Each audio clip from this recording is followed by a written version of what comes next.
مقتنع ان هي تنزل تنتخبهم، خصوصا المرشح عبد المجيد تبون. الراجل عنده خطه عبقريه يرجع بيها فلوس الشعب الجزائري اللي اتسرقت من النظام القديم. مساله استرجاع الاموال المهربه الى الخارج، انا نعرف منين نجيبها، نعرف وين راها موجوده، نعرف منين نجيبها، نسترجعها ما فيها حتى شك. الاموال ان شاء الله تسترجع. سيد تبون، صرحت منذ قليل وقلت انك تمتلك الخطه لاسترجاع الاموال المنهوبه ولن تفصح عنها الا بعد انتخابك كرئيس للبلاد.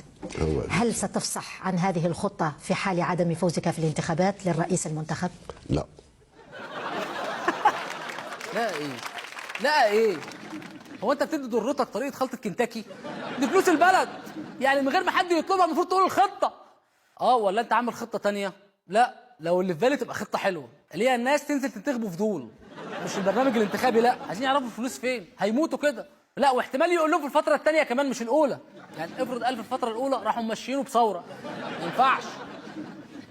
انت بتقول ايه شغل فيها لخفيها ده؟ اللي هو بقول لك ايه، مصلحه البلد دي في كتاب التربيه الوطنيه، احنا في غابه يابا دلوقتي.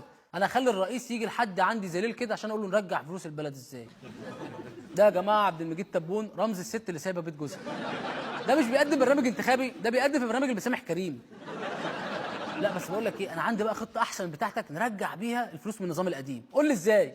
بص، انت تعمل خطه اللي هو اللي يرجع 10000 نديله مكافاه 20000، ساعتها كله يجي.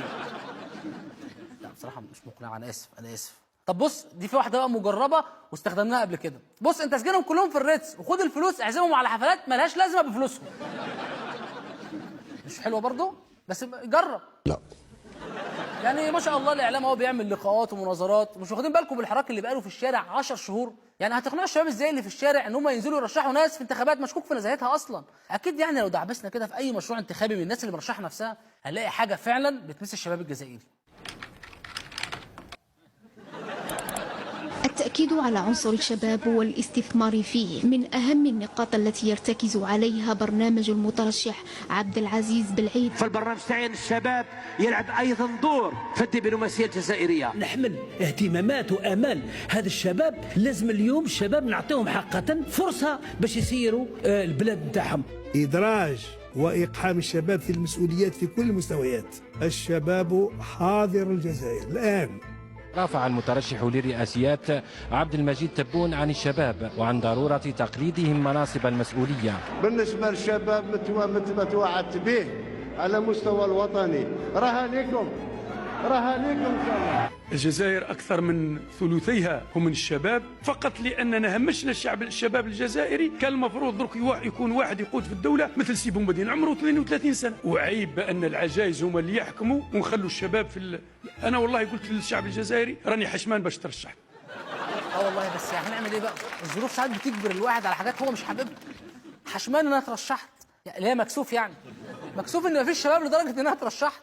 لا بجد، ايه ده؟ فين الشباب؟ فين الافكار الجديده؟ ايه خلاص عايزينها دوله عواجيز؟ مفيش دم خالص يا مرشحين؟ سيبوا فرصه للشباب اللي جاي كده. انا مكسوف والله، يعني لولا كسوفي كنت وريتكم السكس باكس بتوعي. ايه يا حاج الشباب من 18 ل 40، خمسه المترشحين من 55 ل 75، يعني مش بعيد وقت النتيجه هتروحوا على حد فيهم هم. ده انتوا من كتر الشعر الابيض ناقصكم 3 تنانين. انتوا بتمكنوا الشباب ان انتوا تجيبوا ناس قد جدودهم يمسكوا البلد؟ لا، بقول لكم ايه، اكيد في حاجه في البرنامج الانتخابي لعبتوا عليها، صح؟ يعني اكيد لو دعبسنا وراكم كده ورا مشاريعكم هنلاقي حد غير الشباب. اكيد في فئه معينه من الشعب كده ممكن تنزل تنتخب وبتلعبوا عليها، صح؟ لهذا فانني احيي كل النساء المرأة الماكثة في البيت، ولنا دور كبير في ضرورة التكفل بها ومساعدتها. تعهد امام الشعب الجزائري باللي المراه يكون لها حق باش تدي نصيب من الثروه الوطنيه. إذا تخدمي الطرز يعطي لك الماشينات اللي تخيطي بهم. المراه الماكثه في الدار تكون لها هذا المنحه للمراه اللي راهي ماكثه في البيت في مقابل العمل اللي راهي تعمل به باش تربي الاسره. المراه راها مواطنه كامله الحقوق، لن تصبح ديكور ابدا. إذا عندك حرفة تاع صناعة الحلويات الفاخرة يعطي لك الأدوات والإمكانيات والتمويل اللي تخدمي به الحلوى.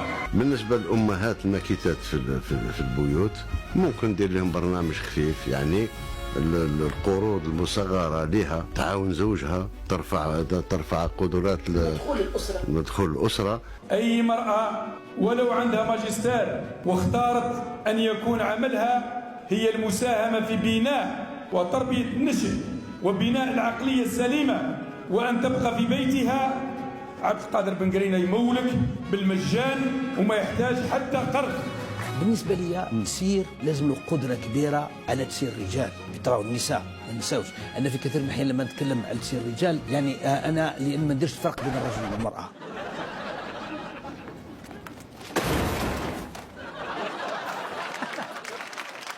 هو قال ما بعرفش افرق ما بين الرجل والمرأة؟ لا بص، هو احنا عندنا افات كتير بصراحة، بس يعني تقريبا كده اغلبها مش هينفع يعني. وفعلا مفيش فرق، عارف ليه؟ عشان الاتنين مش هينتخبوك. ويا حاج تعالى، ايه بيخيطوا ويعملوا حلويات فاخرة؟ يعني هو ده مفهومك عن المرأة؟ لا بص بقى، انا هشرح لكم الفرق ما بين الرجل والمرأة بطريقتكم السطحية دي. بص، اللي بيتفرج على الكورة بيقعد يزعق ده الراجل.